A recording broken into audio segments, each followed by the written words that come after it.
Welcome to the Kids Media Club podcast, and we're delighted that this is the first of 3 special episodes made with the support of the Insights family. In these episodes, we'll dive deeper into the world of kids entertainment, licensing, and consumer products. The Insights family is the global leader in kids, family, and young adult market intelligence, tracking trends and behaviours across 22 countries. They provide the most comprehensive and up-to-date understanding of what the next generation of consumers and their families think, feel, and do.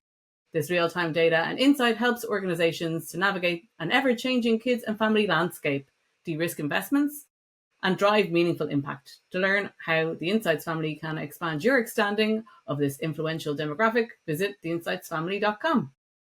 Anyway, today we're taking a look back on 2024 and then diving into emerging trends that will shape kids licensing in 2025 and beyond. From the impact of Hollywood strikes to the rise of gaming IP, we'll explore what's changing and what it means for the industry.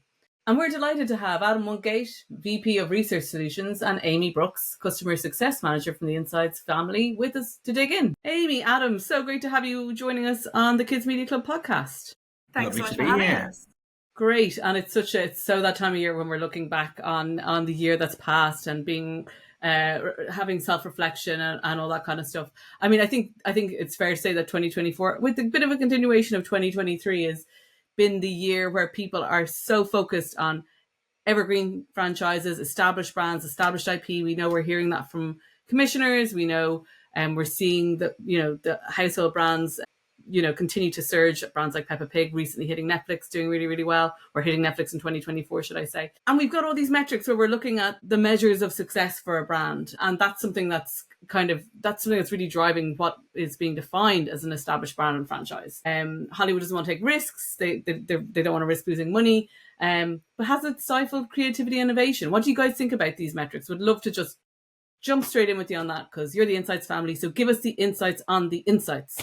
On the insights. The problem is we're drowning in data, but the data isn't telling us anything because we're left with legacy measurements such as Barb and Nielsen TAM measurements, which measure TV. And admittedly, Barb, Nielsen are all trying to do their very best to upgrade, to pick up streaming services, by working out what's being consumed coming through the broadband, and then combining that to what they're watching on traditional TV. The problem is that doesn't measure anything out of home. And you just look around and see what is being consumed on screens, on portable screens, away from the home. So that's the first problem. The second problem is we still have legacy measurement strategy, which is let's measure the pipes, i.e. we're still focused on what comes through a cable, the satellite dish and antenna. We're not focused on the IP. Now, radio has been able to measure the records it plays since the mid-90s they were tagging records. Yet here we are hitting 2025 and we're still not in a process where we can pick up data on an IP. So as a brand owner, an IP owner, a franchise owner, where your brand is consumed and how much consumption of your brand is taking place, i.e. whether that's on YouTube, it's on Twitch, it's on Twitter, it's on, traditional media, it's on VOD services, it's on, some emerging streaming services, that we're only just finding out about. And that's the problem. And then beyond video, what about Pepper engagement in the world of games or Pepper engagement, elsewhere? We just, and I picked Pepper there because Pepper came to that perfect hacienda that all brands want, which is a 20-year cycle, so it becomes generational. A kid who watched it becomes a parent and passes it round. So, the big issue is the industry's got to sort this out. And if they don't, how are we going to invest in new content? How can you walk upstairs to the C-suite or investors and say, this brand is being consumed, it's a new brand, it's had one series, one season, it's worth making a second? Because boards are risk averse, the industry's in a mess. Where are we going to, if you can't prove with good data and good insight that your brand is successful, how are you going to go upstairs to get that next season commissioned? And that's the biggest problem we face now. I suppose that's the distinction, isn't it? It's data versus insights, because you can have all the data in the world, and if you're not able to extract a story or be able to kind of put together a sensible journey for it, then it's actually not super useful. And I think that's something that's kind of a challenge. I see with clients where they might have access to something, but if they might have access to, a pond of data fish, but if they don't have time or someone to go fishing regularly and kind of go, right, well, this is a good one, this is a juicy one, this is something that we can tell a story with, then, it's kind of a waste. Yeah. And I think and I think that the trouble with, legacy media is it's still living in a world where it thinks that we, sit down at 7 in the evening and tune into the television. You've got a generation of kids, 15 years worth now, who are Gen Alpha, who've been never known a world without touchscreen, interactive, on-demand entertainment. That's changed the way, and and I definitely notice it. I see it with over 15s, not maybe the younger ones there, but certainly many of the Gen Zs knew a world before touchscreen, handheld smartphones and tablets came along. And their thinking is still more traditional. But I think the problem with legacy media is it's all people my age who are running it, and they don't really have a sense of young people. And so, it's not just about it's turning the data into insight, but it's then adding in an understanding of audience behavior, of how and why and where and what drives their consumption of an IP. Because, some things never change. That old adage, the more things change, the more they stay the same. Great IP is built on great character, great story, great themes, great settings. That doesn't change. That's why, we love Game of Thrones. That's why we love, the simplicity of Peppa Pig. It's why Bluey has, hit the ground running, despite the fact that it's coming up to, being 7 years old in Australia. So it's combining the data, the insight, and then understanding the audience. And that's what we do at the Insight family. We've got a team of 40, all very much kids and young people specialists, all research specialists, understand really the audiences. We've got a very global team. My team, the research solutions team, I've got from India, from Bangladesh, I've got from China, I've got from Indonesia, I've got from Poland. So I've got a team that really understand the fact. And I think this is the other thing that's really important. What's happening in America with media and entertainment is not being replicated as rapidly or as completely in other markets. So I think it's really easy for, people who know American media to think, oh, well, that's the way it's all going. It's not. You go into Asia, linear broadcasting is still really strong. You look at France, Gulli is as strong a channel as ever. And it's a traditional linear channel, highly curated, highly programmed, very well put together. So I think, we can't just assume it's one world. It's a very different world with very different audiences, influenced by lots of different factors. Yeah. I think what's interesting is that there's certainly, and you alluded to it there, I think there's a lag in competencies catching up, being able to look at all of this data and IP consumption across all of these platforms where young people are spending their time. I just wonder if you might come in, Aimee, because obviously you're a younger member of the team at the Insights family, so you come at it from a youth perspective as well. I mean, how do you have that shift in how it necessitates judging IP because of the way that young people now consume IP across this multitude of platforms, whereas our generation, kind of Adam and I's generation, we still very much look at those traditional platforms and tend to measure the verticals rather than across. Yeah, absolutely. I mean, we're looking at kids are across so many platforms now. We know this, and they're on different platforms at the same time. They're watching TV, but then they're also gaming, or they're watching YouTube, but they're also on their phone, so they're absolutely cross-platform. And I think we're seeing that come through in where we see IPs rising up. Just this year, according to the Insights family data, we've seen a number of important gaming IPs coming up and sort of becoming popular, and then becoming jumping off points for content potentially. So Zelda, which is not a new IP, but an older IP, but has seen a resurgence of popularity this year. That's being obviously driven by the Breath of the Wild. And then you also got Talking Tom when it comes to sort of younger kids.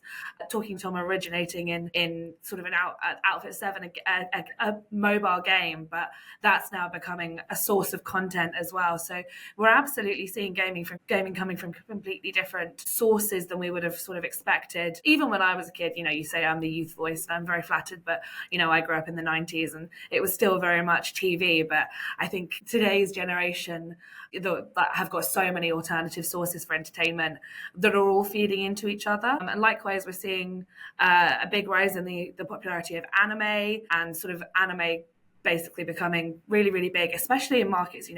Adam mentioned France. Anime's huge in France, so we're really seeing that also coming up as sort of an IPs to watch coming from that genre. That makes a lot of sense. I mean, I think there's that. It's like some of that fragmentation is so frustrating when it comes to data, because the other worst thing you can do is wrap it up into a black box and say, this is how we pull all those data points together. Do you know what I mean? And here's your output, because that completely, if you simplify it that way, it will never capture the nuance and the context and all that kind of stuff.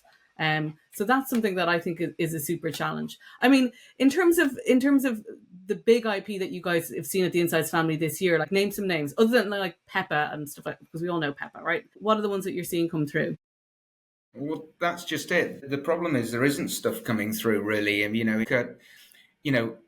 you're looking at new IP being less than 5 years old. So, and Contentious is Bluey because of, okay, it arrived in the UK in 2021, but in Australia, as I said, it was first launched in 2017. Obviously, you've got Blippi and Coco Melon and Gabby's Dollhouse all originating from, basically primarily a YouTube origin, and I suppose you have the other element of when the audience perceives that it's new. We know how long Roblox has been around, but there's a whole audience that comes to it, 5-6-year-olds who didn't know it existed when it did. In fact, they weren't even born. They weren't even a twinkle. So, it's the fact that you've got, these IPs that are entrenching themselves.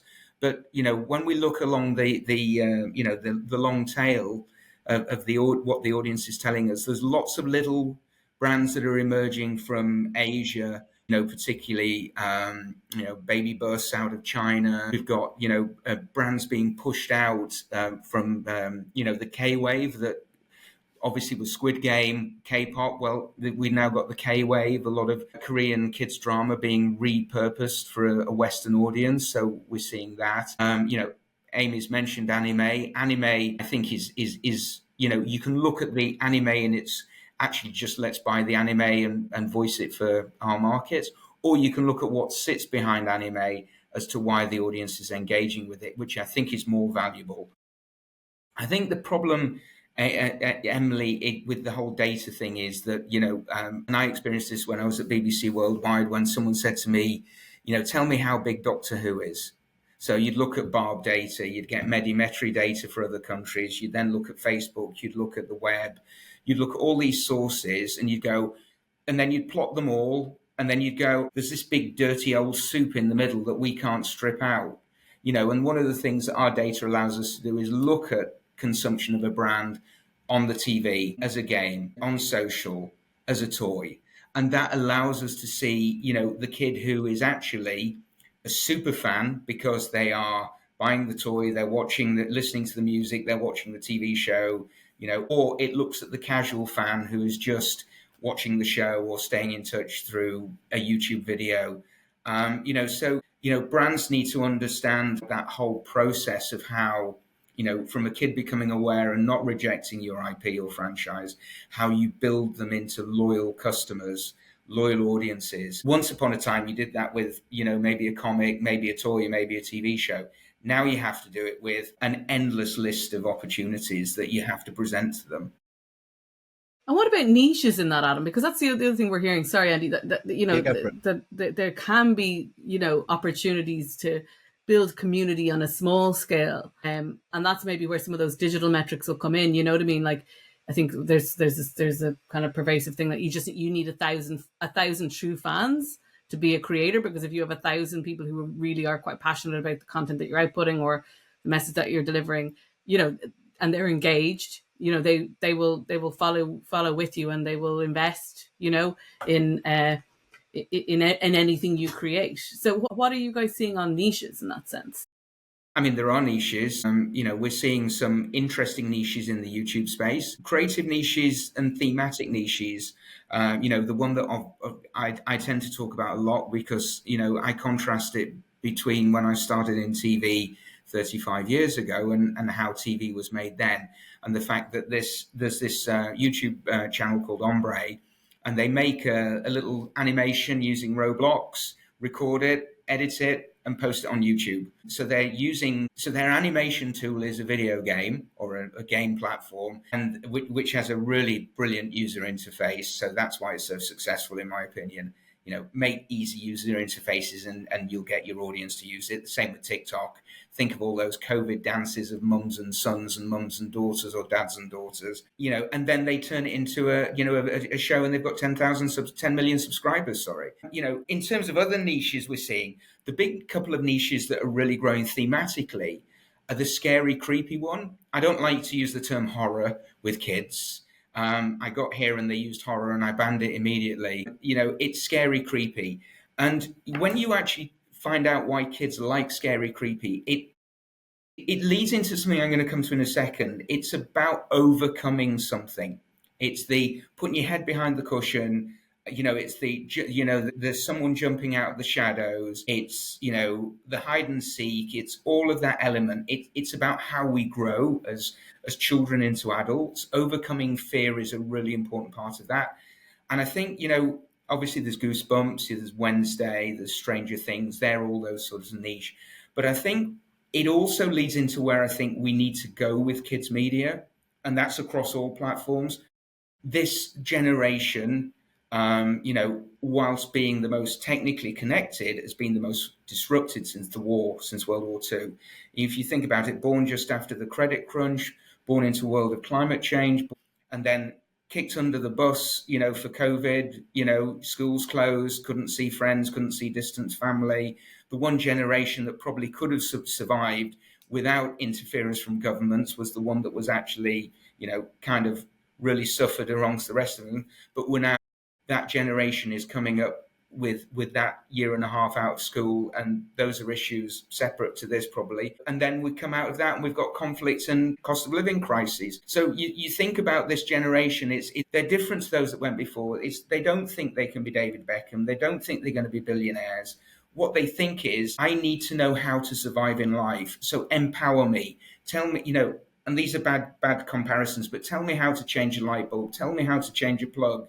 Not right for kids, I appreciate it, but it's that sort of empowerment. And I think, the platforms and the TV and the content that will win going forward, it will be that empowers. And I think that's why we're seeing the growth of the UGC platforms in Fortnite and Roblox, the growth of TikTok, continued growth of YouTube. I mean, let's be honest with you, it's at such a high ceiling. How can it grow much further? But it is. So I think, this empowerment thing is a really important thing for this generation. They don't just want to consume, they want to be part of the creation. Yeah, I mean, I think that's true. And you can even see it in a kind of counterintuitive way in the fact that generation is into a lot of quite analog skills as well. They're into learning about sewing, or there's a big drive in terms of personal fitness and sport. You see a lot of gyms actually, there are loads of young people at gyms in a way that I think is a trend that's a real change from like 20 years ago or so. So yeah, I think that's absolutely right. It's interesting. I think given that the Gen Alpha is the one that is fully kind of digital, it was Gen Z, or it feels to me that it was Gen Z who got phones and who got access in their teenage years that really went all in. And they're the ones that perhaps went too far. But it almost feels like there's been a bit of a rebalancing with Gen Alpha, who tend to engage online and digitally in a much more pragmatic way, as you said, Andy. The resurgence of crochet, playing chess. They might then share what they've created or go on YouTube and look at chess.com. But actually, it's really interesting to see how that pendulum has switched back a little bit. But again, it throws into relief the importance of knowing those shifts in trends between generations, and having the ability to analyze that nuance and what it means for IP owners established ones, evergreen ones, how they might need to evolve, but particularly new ones as well. And I wanted to just touch on, we speak about proven IP and established IP, and we've got Pepper, who's 20 years old. But what's interesting to me, again, from a data point of view, particularly if you're working with broadcasters or you're working with a toy company, how can data help inform white space? Because you don't really want to start creating new IP and go into an area that's overserved. So again, talk to us a little bit about how actually data can highlight opportunities for IP creation where there perhaps is an audience that's underserved. Yes, I mean, I think that's one of the advantages of the way, a daily non-stop tracker like ours has, which is we're asking kids not only about what they consume, but what they like and why they like it. And I think that's really important that you pick up there, which is questions like, which genres do you like? Content genres do you like? Which, what type of delivery do you like? Do you like episodal? Do you like one-offs? What formatics do you like? We're seeing a little bit of pushback against animation. Live action, this generation doesn't see borders like past generations did. So, the fact that the mouth doesn't sync with the words doesn't matter to this generation. The number of homes I go into and see subtitles switched on, because this is a text-based generation. So they glance up at the text, quickly read, skim down, and carry on with what they were doing. So, and I genuinely think this is the problem. That we still think traditionally, and I think the difference with native digital creators, native digital platforms is they're not thinking with all that legacy baggage. They're thinking for the modern and for now, and so they're trying stuff. Let's be honest with you. YouTube has created content genres and programming genres that would have never existed in a linear world. It couldn't do, just couldn't. So, and it's stolen one or two, it's stolen music videos off linear, but let's be honest with you, most of YouTube's top genres and categories are all YouTube native. They're not linear native. And I think, if I'm creating an IP, I would be looking, well, there's two things you could do, isn't there? You could look at our data and go, look, preschool kids love wildlife, animals, action, adventure, fantasy, sci-fi. Let's build more of the same. So it's more Bluey, more Pepper, more PJ Masks, more of that. Or do you go into those other spaces? Sports massively underserved in the kid space. I know Nickelodeon dipped their toe in the water, in the US with the NFL, but no real understanding that sport works at multiple levels of fandom. Music massively underserved. Quiz shows massively underserved in the kid space. An obvious one is sci-fi. Netflix doing very well there with Stranger Things. But if you think back to when we were kids, Tomorrow People, who remembers that? That was made by Thames, on ITV. That was sci-fi. It was brilliant. You go back. I don't remember it either, Aimee. Okay.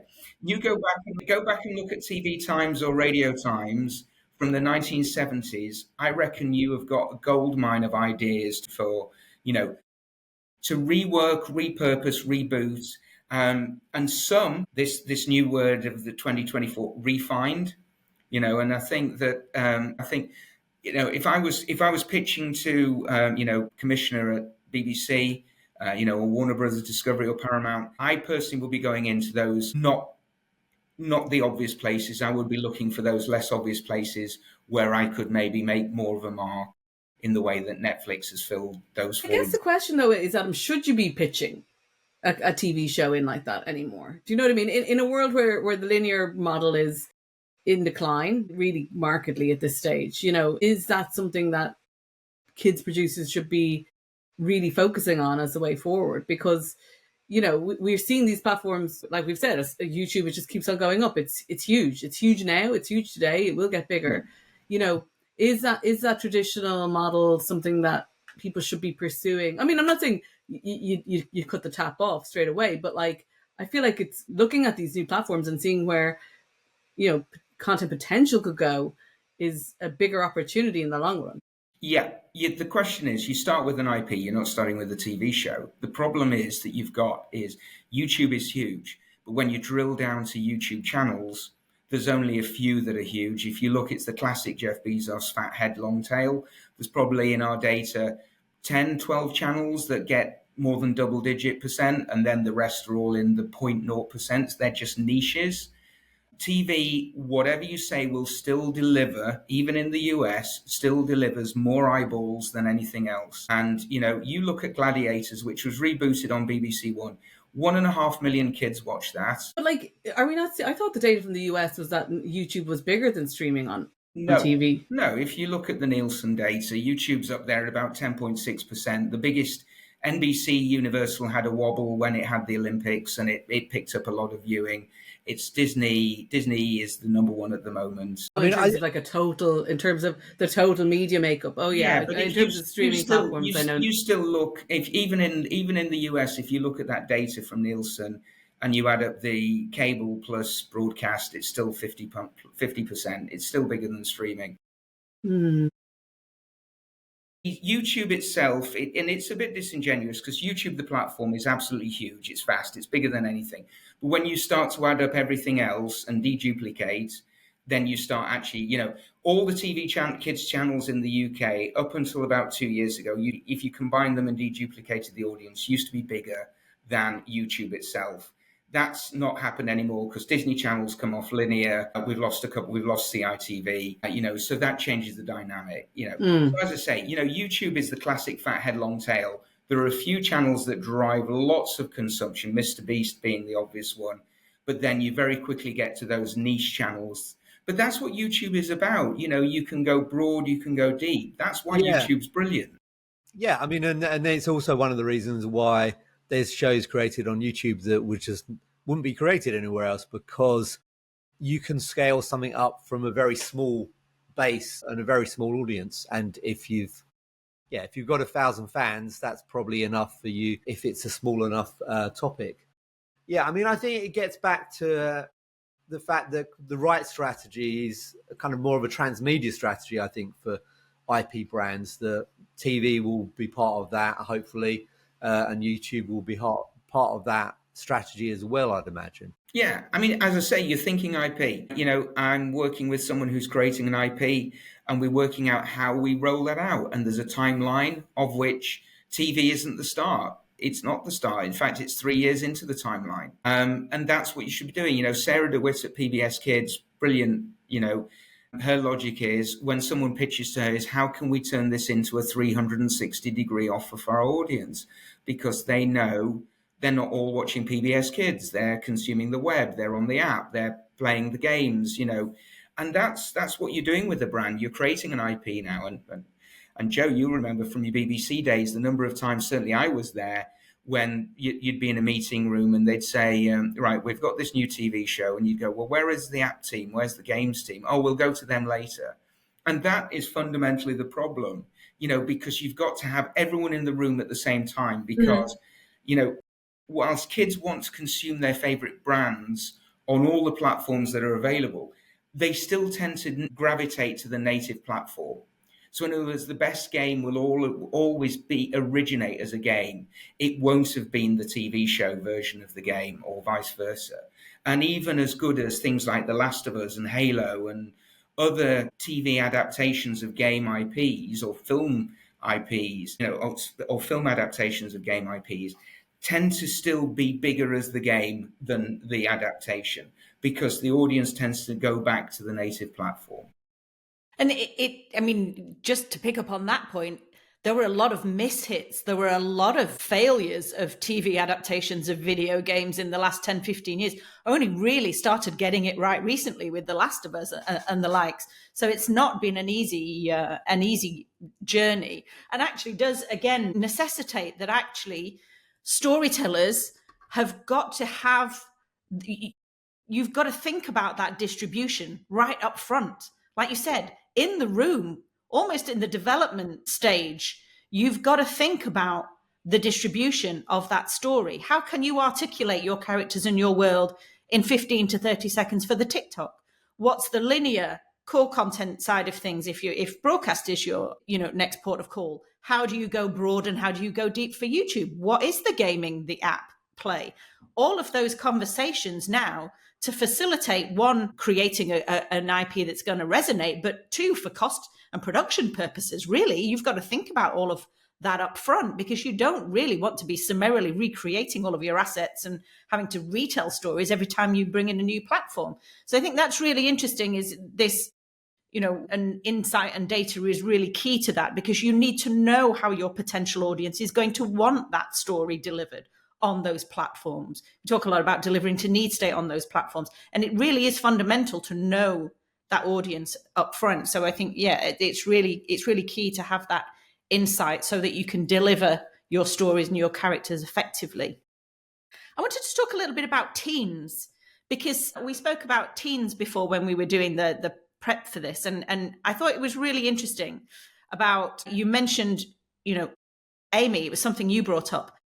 Teens really want new stuff, but there's almost a nervousness, because teens actually are afraid of investing their hard-earned time and attention, and let's face it, it's attention that's scarce, into things that are new, even though they want new, because they're worried about it getting cancelled. Talk to us a little bit about that.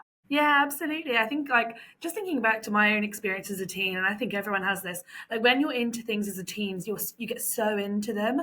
And then when, in this media landscape where Netflix, you've got shows like Stranger Things, which are getting obviously renewed and continued. If shows don't have Stranger Things style success, they are at very, very high risk of getting cancelled after 1 season, 2 seasons. We've had some amazing shows, like shows that do appeal to teens, cancelled after 1 season just in the last year. So I'm thinking of like the Dead Boys Detective Club, or not, this wasn't a recent cancellation, but something like Anne with an E, which had like a really passionate fan base. And when you're a teen, I just think, you feel so betrayed then when you've invested all of your energy, and you've created a X fan account for it, and you've made Instagram fan videos, and then it's cancelled. So increasingly I see, and we see, kids or teens really holding back and thinking, okay, well, I'm going to wait until this has got 2 seasons behind it. I see people talking on Twitter, or not Twitter, sorry, TikTok. I'm on Twitter, they're on TikTok all the time about, oh, well, I was going to watch this, but now it's been cancelled, so I'm glad I didn't. Or I was waiting to see if this was picked up, and then I was going to actually give it a go. And so I do think that there is that sense of they do want new stuff. They want new things that they're interested in, but you can't muck them around in a way that I think that teens do feel a little bit like they are treated maybe poorly by entertainment companies. Yeah. Where their interests are really engaged, and then they're just dropped if there's not enough of them, according to the data. Yeah, and you know what, Aimee, right? That, in a way, I heard a school of thought recently where it's like sometimes the data is actually problematic, right? Like it holds us back, right? Back in the days of commissioning, people didn't have all types of data available. Broadcasters would have some, producers would not have that much. And, there is a certain, and also things would just take so much time to play out. There is a certain thing in a creative industry that you're going to swing and you're going to have some misses. And that's actually part of the nature of the industry, and it should be part of the nature of the industry. And to a certain extent, there is maybe some over fixation on the data when it comes to some of these series, to say, well, and maybe not looking at quite the right metric, because every type of series and every type of audience is different. To say, oh, well, it didn't perform in the first 28 days, therefore, we're going to cancel it or whatever. I think that's quite problematic with kids shows, definitely younger kids shows that take longer to build, but also some of this teen stuff that, it builds in a different way. It doesn't build in the same way that that a typical marquee, Stranger Things will build. Yeah. Or be big straight out the gate, and that's okay. But that needs to kind of be modeled for, And It's sometimes when you actually get over-fixated on the performance, you go, baby, bathwater, see you later. You've got to let them build momentum. And otherwise, what you get is, coordinated campaigns when something is released, where you see people online saying, okay, for this fan base or for this fandom, you've got to stream this show 24/7 because it matters so much what happens for Netflix in the first couple of weeks. Yeah. So you have hardcore fans streaming things constantly, just watching episodes in the background on their tellies as sort of a I didn't know that was happening. That's hysterical. A coordinated That's campaign. such a teenager thing. Absolutely, they are mobilizing. Yeah, fantastic about teens is that they have a unique ability to mobilize in things like this for good and also for their favorite TV shows. And that is absolutely happening. You're getting coordinated campaigns where they're saying, okay, well, we need to do X, Y, Z to ensure that they know that we love this. Mm. But isn't fundamentally the problem? So there's two things I'd pick up on that point, which is insight is a tool. It should only inform development. If you're, and I'm going to point the finger at Netflix here, because I think, when we had this so-called peak TV, they were commissioning a lot of rubbish. They were commissioning shows. The reason Stranger Things works is because it works on so many levels. There's the flashbacks, there's seeing the kids, there's the whole 80s thing, there's the sci-fi. It works so dynamically. It's the same as Bluey in a way. Bluey isn't a preschool show. It's a family show. If I was in control of BBC One, I'd put it on at tea time on a Saturday, like they used to put on, the Pink Panther show years ago when I was a kid, because it works for adults, it works for older kids, it works for younger kids, it works for preschoolers. Shows need to work on multiple levels, and I'm afraid that a lot of a lot of what Netflix was doing in its early days, when it was in that acquisition strategy, was just filling the library. Reed was really smart. He worked out that there was a period of time before shows that were made in the US got into syndication on the broadcasters, and that was that there had to be so many shows. I think it was 200 before they got into syndication. He was buying series that were at 160, 50, and he was filling his library. But he was also using money they were generating to commission shows. And then they were using the data. And if the data and their quality metrics, which in those days were how many people go watch the end of the show, how many people rewatch it, all of those quality metrics, rather than as it is now, which is about eyeballs, that would determine whether the show was renewed or not. They were purely driven by their data, and they were seeing the data off the servers. And that was why shows got cancelled. That's why they did one series. I've worked in the past with a number of kids creators that work with Netflix, brilliant shows, but because the shows weren't being watched to the end, or weren't being watched, in sequence or being rewatched, they weren't recommissioned. Yet, there you are, what you're saying, Aimee, which is the audience doesn't understand why it was cancelled. But you've got the way that Netflix was operating in that mass acquisition stage of its business life was driving that. But I think we still see, one of the advantages of public service media is they can afford to allow a series to run 3 or 4 seasons before it starts to build critical mass of audience. That's something that that public service, whether commercialized in ITV or license fee funded BBC, will kind of stick around with, whereas maybe the Warners and the Paramounts are less inclined to do so. And I think something that's key there that I see, Adam, is that... Oh, sorry, Andy, you go. No, I was just interested in... Do you think part of it is that there's just a different relationship to a program if it's streaming or on demand than there is for traditional kind of linear TV? That's a different... That kids also have a different relationship to that content as well. I mean, I wonder whether Netflix has always had... It's always struggled a bit with that kids' audience in terms of how to deal with that. And just because the numbers of viewers are different and the way of measuring it is different. Do you think that's part of the issue there with Netflix? Yeah, I do. Because Netflix's approach with kids has been, we'll put kids' content on there because we know it keeps parents subscribing. It's as simple as that. That's been their strategy since day one. And whilst they've added, they've commissioned Netflix originals in the kids' space. Look at their relationship with DreamWorks. I mean, it's there's a lot of great content being built by DreamWorks for Netflix. Yeah, and I think it is a destination now, but I think it has had a wobbly relationship with its kids' content, because at the end of the day, it's a business. It needs subscribers.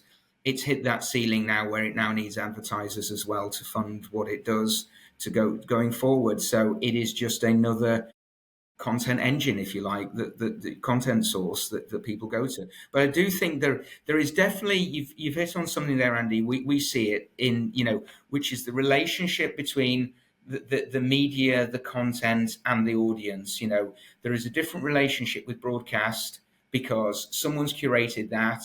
It's often consumed socially. So Saturday night TV is the obvious example. All the family around the room playing along, guessing who's going to get voted out Strictly or I'm a Celebrity, or watching, Antiques Roadshow and trying to play high-low and guess whether, it's the price of the antique is higher or lower. So, we play along. We make TV interactive, we make content interactive. Of course, then you've got the games platforms that genuinely are immersively interactive, and TV can't compete with that. But, look at the time spent. Video is double anywhere in the world, at least double what gaming time is. So video is still, and when I say video, I mean TV, streaming, anything video is twice as big as gaming, which is twice as big as social. So, in terms of that and time, when you purely look on a time spent basis, you can see that, whilst what Emily says is right, which is we're building IPs, video is always going to be the bit that what makes or breaks you, because that's what gives you that kind of essence of critical mass. Before we continue our discussion about trends in kids media and licensing, let's take a moment to thank this episode's sponsor, the Insights family. The one thing that keeps coming up in our conversation today is just how quickly kids' preferences and their behaviours are changing. And that's why the Insights family's real-time data is so valuable. Because to date, they've surveyed over 3 million families across 22 countries, and that gives instant access to insights about kids and grown-ups aged 3 to 30 and their parents.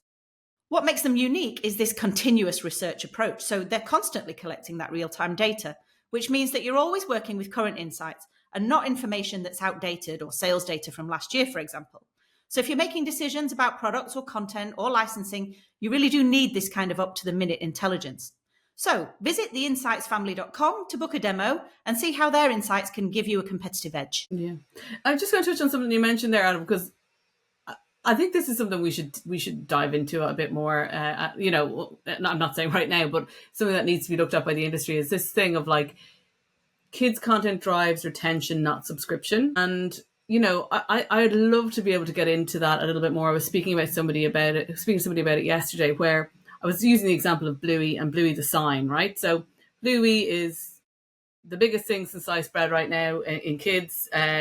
It's the biggest IP, biggest TV IP for sure out there. You can access, I think, 25 Bluey episodes on YouTube without even needing to subscribe to Disney Plus, right? Like, so there is a real depth of content there available for free. The team is doing all the right things. And listen, we all know when you get to a certain massive elite success with the franchise, more is more is more is more. There's nothing, you can't really go wrong with whatever you're doing. But I would say that something like Bluey, having that permeation in the cultural conversation, coming out with something like The Sign exclusively on Disney Plus will drive subscribers back to Disney Plus. People who are going to go back and look at that. I would also say, as a side example, the Paw Patrol movies on Paramount Plus are another example of where subscribers will go back to that service to see those movies because they're big feature events of big franchises for their kids. And then I would also make the argument that it's a higher quality of a subscription or a resubscription, because the second you get on Paramount Plus with your kids and they love the Paw Patrol movie and they're watching it time and time and time again for, a 3 to 5 month period, tends to be my preschool. He goes through phases and it's just like he will just be in on something. The quality of that subscriber is super strong, and they're not going to cancel because of it. It's kind of like, because they're hedged in retention, when you're able to bring them in through kids, actually they're far more valuable in the longer run. And I think that's something that maybe isn't addressed by streaming right now in terms of IP build. And because also it's not something that a kid's IP will be big in 28 days, particularly a preschool IP, it will be 2 years, 3 years, and it's just a completely different approach than you take with an adult IP. I mean, you raise a number of issues. I think the first thing is family household income. So if you take the US, which is, the world's richest country, yet, probably a fifth of the population there can't afford a subscription to pay TV or a streaming service. So they rely on the Kadoodles of this world, they rely on the YouTubes of this world and the broadcasters, because that's how they're getting their content. I think secondly, rights are an issue. So in the UK, we have this bizarre thing where Bluey rights go to the BBC first, but the relationship, because BBC Studios didn't get the whole package and Disney jumped in because BBC wouldn't fund it completely, means that they can only put so many episodes on iPlayer. If the kids want the whole shebang, the parent has to subscribe to Disney Plus. Well, what if the family can't subscribe? So what if they're a Netflix subscriber? The parents aren't necessarily going to switch subscription from one service to another. We're seeing decline in number of subscriptions. I think the whole direct-to-consumer model is broken now. I don't think you will see the launch of any more any more direct-to-consumer services in the world that aren't already up and running. Broadcast was announcing yesterday that Warner Brothers Discovery and Sky are hatching out a deal for the launch of Max. But again, it will be through a platform like Sky, through your Sky platform. Look at Paramount Plus in the UK now. If you get Sky Cinema, you get Paramount Plus free. I don't think that I think the direct-to-consumer model is done and dusted, really. Going forward, you will be buying your Netflix through your mobile phone or your whatever. And I think that I've certainly never been in a home where I've talked to parents that have said, I got Netflix because of my kids. They say, I got Netflix because of the West Wing or whatever I'm watching. And then the kids happen to then enjoy what the package is. So I don't believe it's an acquisition strategy. I think it's a bonus if you've got Paramount Plus and you get the Paw Patrol movie, or you get the Bluey specials on Disney Plus. But I think that, the parent still drives the subscription to the service, and they decide what they're going to have. And I think we're moving more and more to an aggregator model. So actually we're heading straight back to where we've come from, which is pay TV. And instead of channels, you'll have streaming services that you'll get through your pay TV. Future is the past. What goes around comes around. More things change, the more they stay the same. How many cliches do you want me to come out with? Onwards and backwards. Yeah. Next, it'll be that YouTube is just going to be mainly consumed on TV, and then everything will become TV. Crazy. Yeah, absolutely. And a 7-year-old, YouTube is TV. I think the interesting one for YouTube, where I would be worried, is now, certainly what's coming out of Asia. So iQIYI, which is the Chinese equivalent of Netflix, is now launching outside China. Tencent has launched WeTV globally, which is their platform. And wait till Bilibili and Youku suddenly launch outside China. YouTube may not have free run anymore. Google might have to sharpen its act in the way it's having to sharpen its act now that ChatGPT's out there. Interesting. That, I've said for a while, the disruptors are going to get disrupted. And, we saw YouTube getting disrupted somewhat by TikTok. I think we'll see more.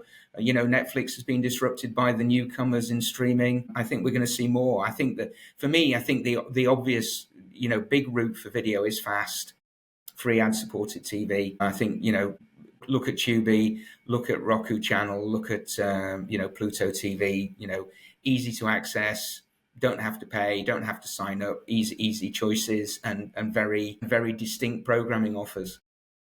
And talking of distinct programming offers, and also the old becoming new again. When we used to have Nickelodeon and Cartoon Network, they were identities that, they were channels that had this sense of community. We spoke before, you were a Nickelodeon kid or you were a Cartoon Network kid, and it was a thing. It was an identity. It was a badge that you wore that we seem to have lost. Do you think that there's a space in this new media landscape for those aggregators or those fast channels that can bring back that sense of community and belonging again that kids love? Yeah, but they won't be as big as Nickelodeon or Cartoon Network, where I think they'll be much more niche, and I think they'll be more global. I think they'll be global in focus. And I think that's why kids got really upset when YouTube turned the comments off, on anything that they thought was kids content, because the kids lost that affirmation. Oh, this is someone like me. I think this way. And kids love that affirmation. It's why they align with their peer groups in school. It's why they align with their peer groups in their playground, in the park. And I think that, you can have a kid in the UK who aligns with a kid in Argentina and a kid in South Korea more than maybe ones in their street, because they think alike, they enjoy the same thing. I think we'll have these cohorts. They won't be like the kid wearing the Nickelodeon splash or the Cartoon Network checkered flag anymore. I just don't think they are. I think it's too fragmented and it's too global. That's a really interesting point on the comments as well, because I think you can understand why YouTube took the comments out. They were under a lot of pressure in terms of the way kids were using that platform. But you're right, it does cut off that sense of community. And maybe it's one of the reasons that gaming is so appealing is that it's that group participation activity where you feel like you're connecting to a community. Totally. Totally. And I think that's the, that Roblox is, I mean, I've seen Roblox since it launched, and my son loved it when he was young enough to enjoy it. And everybody thinks it sort of was triggered by COVID, but it was around for much longer than that. What Roblox has is now, the flywheel effect, which is, you've got more audience coming in, so therefore more developers will build more things that, kids can tell stories, play out games, create their own things.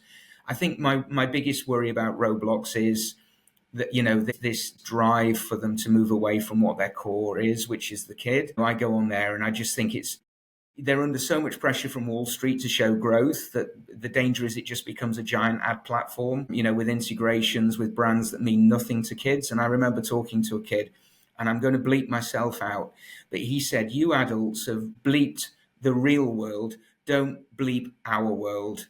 And I think you know what I mean, which is, we have disrespected our world. Let's not just go in and disrespect a world that kids have built and dominate and they love.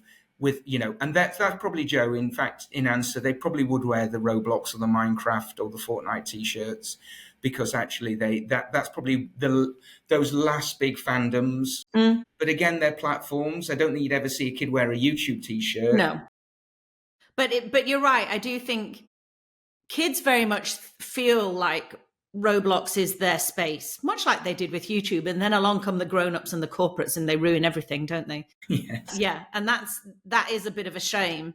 Well, we decide that we know what's good for them. Exactly. Yeah. They're better. They know what's good for themselves. Let's trust the children. Absolutely. I talk to them and listen to them, and you know what? They're full of ideas and imagination. And the trouble is, the adults, we crush it out of them, and we really, really slap our wrists and not do that. Yeah, I would agree with that. I think we patronize kids at our peril.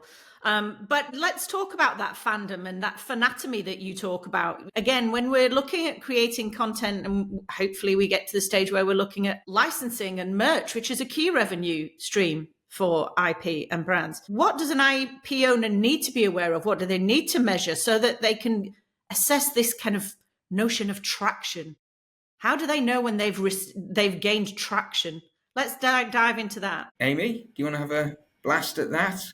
Yeah, absolutely. I mean, I think it's a massive challenge for IPs if they don't have data, or if they only have certain sources of data. We're lucky enough to work with Pokemon, and Pokemon absolutely as a brand has traction, right? They have the fan base, and they have not just the casual fans, but they absolutely have the hardcore enough fans, myself being one of them. But something that is really tricky for brands, and what our data can help with, is if they don't know where their audience's hearts lie, I guess. So there are over 1,000 Pokemon now. You've got obviously the big ones. You've got Pikachu, you've got the Gen 1 starters, you've got Eevee, sort of like the mascots of the brand.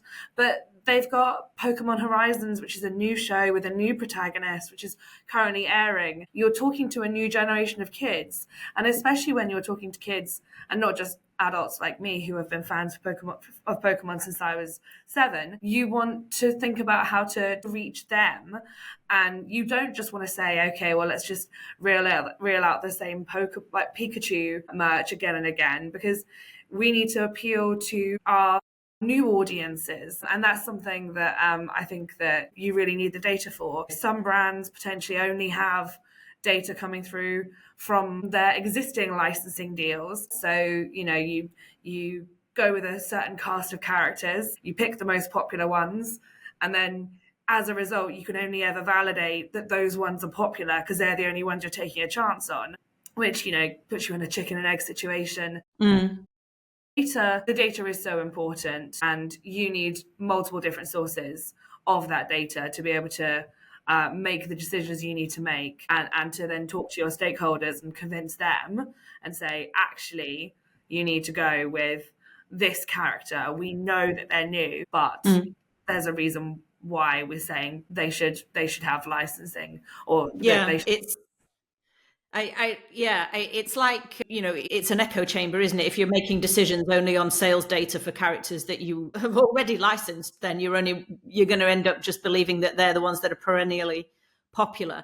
But in this era where we've got a more complex media ecosystem than ever, there's never been a better way to build in those feedback loops. Back to your point about, measuring the IP and not just measuring the pipes. Yeah, I mean, those feedback loops are really important for IP owners, right?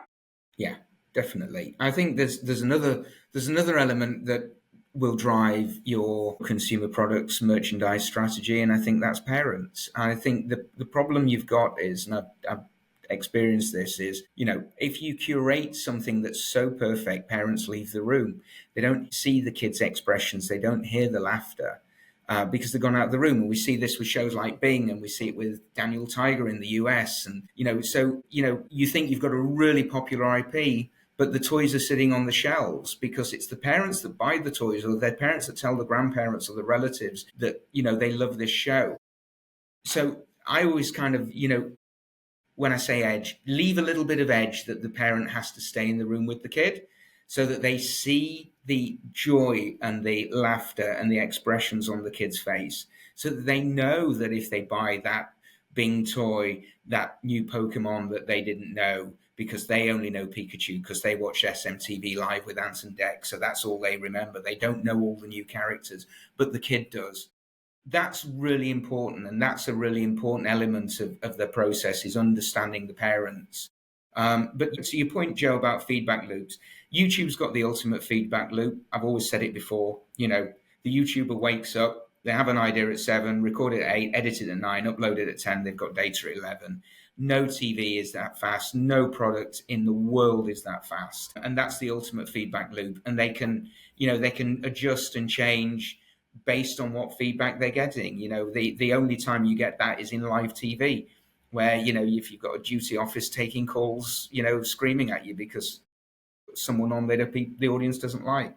And I think that but I think you've got to create your own feedback loops. I think in an essence, the creator's got to put stuff in the content to serve out to the audience that the audience can feed back on and react to, however, what channels they use. And but then the creator's got to listen, adapt, and then feed it back to keep that kind of that process of the tennis rally going, so that there's this constant engagement. But in doing that, what you'll do is you'll move that person, that user, that audience up the pipeline, and then they'll end up sitting in the superfan group because they've been listened to, and they've been heard, and the creator has done that. I mean, J.K. Rowling Pottermore is the obvious one that I can think of with that, where she's let go of some of the IP and allowed the fan base to build and develop and inform and feedback and react to. And I think that was genius on her part, and we see it, but that's probably one of the best examples of that. What your thoughts are in terms of scale when it comes to licensing? Because this is something like with the kids model being in a really difficult spot, if not broken. There is some kind of discussion around turning to licensing as like the savior, Gandalf the Grey coming over or Gandalf the White coming over the hill on the 5th morning or whatever. But one of the issues with licensing is like, if you're going to be doing anything that's like very commercially driven, like toys, etc., there needs to be scale.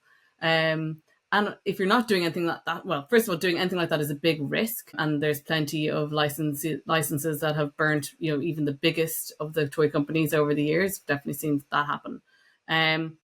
But if you're looking on a smaller scale, then it's not going to really drive the revenue that you're going to need. When revenue is so decayed by YouTube, when you're struggling to get the license, struggling to get the commission from the broadcaster. Like, is there any way we can think about licensing in a way that will service producers or service IP owners the whole way up the scale, not just when you're J.K. Rowling and you've got Harry Potter, or you're Peppa.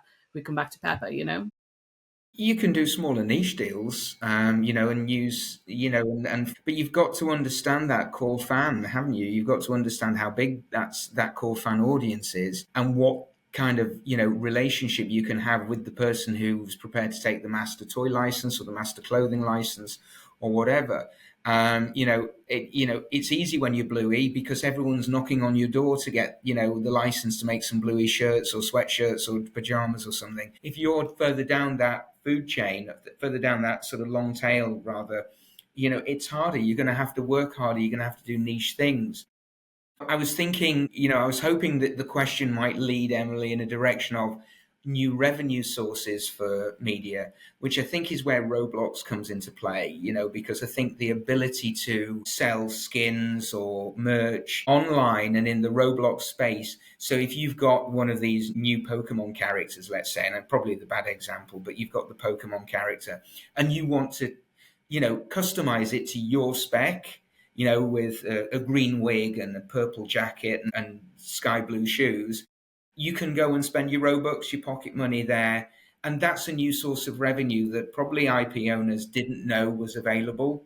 And I think that they're going to, those that aren't the big, the fat head brands are going to have to look at where they can make revenue, because they're not going to get a huge toy license from Mattel, but they might get a license from Schleich or a smaller toy manufacturer, Character Brands or someone like that, but they just need to look around and see where there's revenue opportunities, but also they've got to work to build the brand. I think that's the other thing where, if you have an IP, you have a job to curate it and incubate it and develop it into something. And that means using everything at your scale, having a parent strategy and a kid strategy. They need to run in tandem, and, you need to make the most of all of them. So I think, back to that room, we're not making a TV show anymore.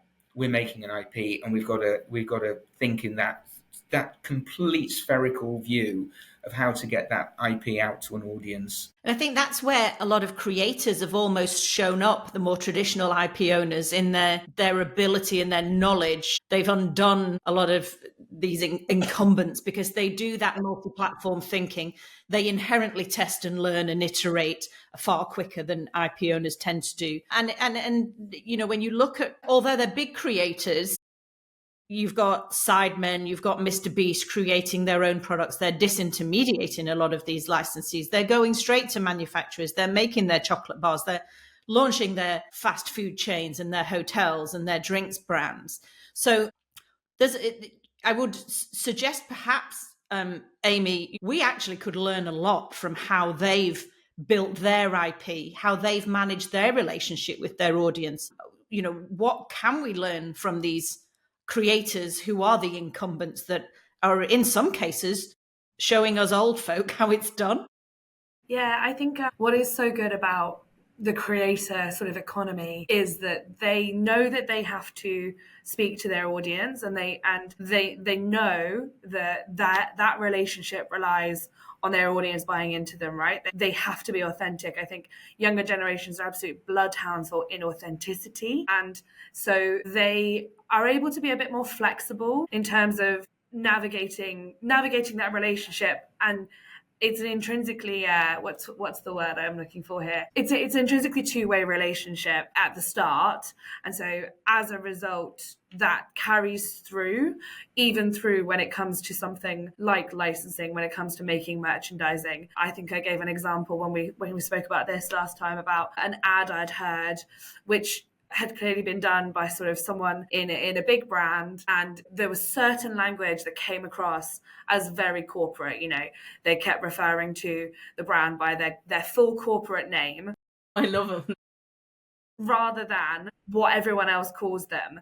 And I think that is something, as an adult, it pinged me, and I was like, oh God, this reads now to me as fake. And I think it would absolutely ping a kid or a teen even more so, and they'd just be like, no, get away, like I'm not interested in that. So yeah, you have to, there's a lot to learn in terms of loosening your grip a little bit, not so much so that your brand is completely diluted, but just let the relationship sort of like guide how those merchandising and how those licensing deals are developing. I think is something that we can really learn from the creators that have been disrupting this space. Mm. Well, that's scary, that, isn't it? To a whole team of brand managers, that's very often scary. Particularly when we've had so long where we've dictated those rules of engagement and how our IP, how the audience has to engage with our IP. I mean, I think you're completely right, but yeah. I think it's a lot harder for some IP owners and working in sport at the moment. It's really hard for a lot of sports rights holders to actually peel the fingers off their IP and their brands, and the thought of letting the audience in, and that collaboration is quite a scary thing. But yeah, I definitely agree with you. It's parasocial is the word I was looking for. And those influencer relationships are intrinsically parasocial. You can't necessarily create exactly the same model with a bigger corporation, but I think, as you said, there's something to be taken from it, even if it's slowly. I think what will be interesting with the big, these creators, so is their lifespan. I think they're going to have a very rapid turnover, because I think, if you look at sibling pairs, so a 7-year-old and a 4-year-old are very distinct. They don't want the same as their elder brother or elder sister. And I think, one of the things about the big YouTubers, so take Mr. Beast, certainly he got on people's radar when he was doing the philanthropic thing of building water wells in Africa. And I think that's lovely. I think that's a great honorable thing to do. He's also very aware of listening to his audience, because that is it. I think, the difference between the creator is they are their audience. They're only as good as the size of their audience, whereas a big media company's got lots of diversification to make money. So if Tom and Jerry isn't making money now, well, they've got Superman. And I think that is a distinction. I think it will be interesting to see how quickly these cycles go of who the hottest. Because if you look back and look at the Dan TDMs and the Stampy Cats from the Minecraft days, Dan TDM, okay, is still there on Sky Kids, but certainly nowhere near the noise around that was there back, at the start of the last decade when Minecraft was in its heyday. And I think that's something that the creators are going to be very aware of, is that, you have to have your moment in the sun. Let's be honest with you, they're selling Prime in my supermarket for 35 pence. When that was at its heyday, you couldn't get the stuff. It was £3. I think, the creators are going to be the ones who make the hay while the sun shines. But will there be longevity on what they do? And I think that is probably only something we know as things pan out over time. It's interesting, is that there's like a creator paradox a bit, where one of the things that make them a success are the fact that they're obscure at that point. There's no risk to what they do. They're very time rich. They can pump new content out every day, and they can build that relationship follower by follower. But they get to a certain scale, and they almost start to have some of the problems that corporates have. They become a bit more fearful and mindful about the next step. And that sometimes can mean that they lose some of their magic with that audience as well, I think. I agree. Is there anything else that you guys wanted to jump on before we wrapped up? I think the only thing that I would pick up on is just the point that I made on when we last chatted, which was about, Zuru is one of these companies that's the fast fashion of toys. I think what we're going to see, and I hope that broadcasters will wake up and smell the coffee and do the fast fashion of television, is, rapid iteration, product launch, get it to market, get it out there, and when it's gone, it's gone. You see that in what Zuru's doing, and how the Mattel timeline and the Hasbro timeline is exactly the same as the BBC and ITV timeline, which is an idea comes up, it takes 3 years to get to the screen. The same with Mattel toys, they can take 2-3 years to get from the ideation to actually distribution. This isn't an audience that's prepared to wait 3 years. They don't want to, because there's other stuff that's come along. They want their time. Zuru's come in there in their toy division and certainly making really, that Zara approach, that Shein approach, that fast fashion approach to the world of toys. And I think, hopefully, we've got the fast fashion in games. It's Roblox, it's Fortnite Creative. Let's see whether that comes through, with the traditional broadcasters. But again, they need more young people in there that are, ripping up the rule books that were written in the 1950s and 60s and saying, this is how we need to do it today. We can film a show on our iPhones. We can edit it on our iPhones. We can get it on air within 3 hours. That for me is something that I can't believe isn't just happening more of. Yeah, I agree. I think this...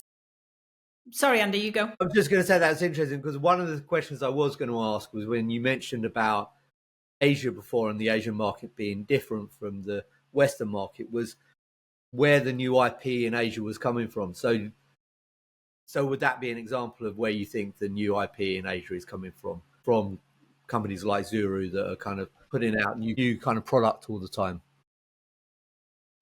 Yeah. And they're testing and learning by what they put out and what they make and what they get to market. I mean, forget the environmental issues of wastage, the fast turnaround that, is, kind of Inditex are worried about with Zara. But, at the end of the day, they're making stuff for this rapid, this market that's really dynamic, that wants something that's different this season from last season.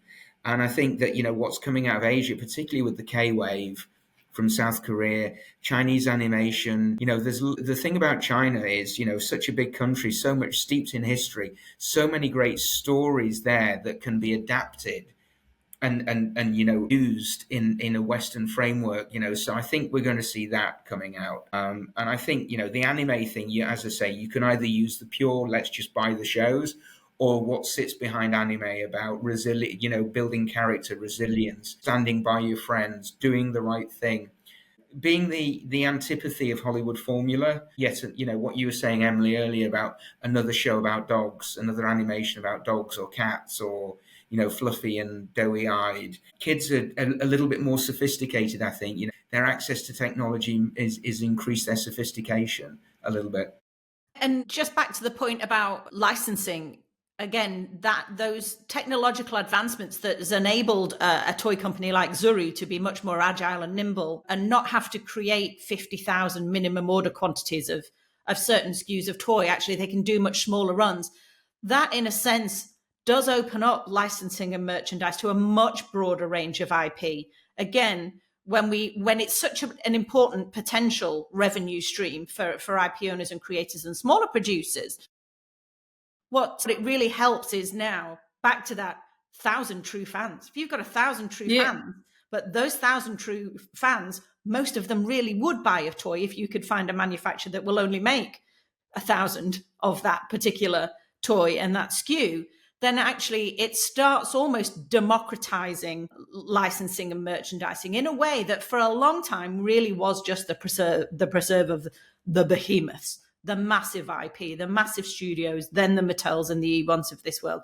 So I think really, just as we come to a close, I think what's interesting, but the more things change, the more that they stay the same. I think that's a big message. But, an important one to actually just, sometimes we get so drawn into new technologies, don't we, and new data sources, and actually we forget to see what's right there in front of us, that very often ages and stages of kids and childhood and development don't change so much. And actually you've got to create for that too. But also what's interesting is this whole democratization, fragmentation, niches, but also actually in a way that presents opportunity for new stories and new merch to exist. So I'm going to sound and end on a positive. It feels like we're going into 2025 with lots of opportunity. Would you agree with that? Yeah, I would. And the advantage of, our surveys in our 22 countries never come out of field. So we never stop surveying. So right now, as we're doing this, or as you're watching this, we're surveying kids and their parents and young adults across our 22 country network. And that means that, and because we ask a lot of questions in an open-ended format where kids are telling us, or the respondents are telling us what they want us to know, rather than just confirming what we already know, kind of gives us the advantage of being able to spot those things, Joe. So help companies move faster, become more agile, also test and, because that data allows you to see what's happening. I like to spend lots of time at the far end of the long tail, seeing what's new, seeing what's coming through. And I remember the joy of when I saw Loom Bands appear, and I saw Fortnite appear. And, Fortnite, we could spend a program on Fortnite because it's such a clever way of launching, and then you see the uptick that Roblox had, just as kids were having birthday parties on Roblox because they couldn't do it in the real world. So I think, the advantage of that kind of as near real-time data as possible is a really powerful tool for content creators to inform their decision-making, not to be a slave to it, but just to inform it. Yeah, sounds like the future, Adam. Thanks a lot. Great. Thank you. Yeah, that was really good. Thanks very much, guys. Good. All right. Right. Really enjoyed that chat. Could have spent all So that brings us to the end of today's episode. If you've enjoyed our discussion about the future of kids licensing, you'll definitely want to check out the Insights Family's latest trends, reports, and webinars. And look out for future forecasts coming this January. Their team of analysts process millions of data points annually to spot emerging trends before they hit the mainstream. Don't forget to visit theinsightsfamily.com to learn more about their services and book a demo of their real-time intelligence platform. And that's all from this episode of the Kids Media Club podcast. Don't forget to like, subscribe wherever you get your podcasts, and look forward to joining us next time.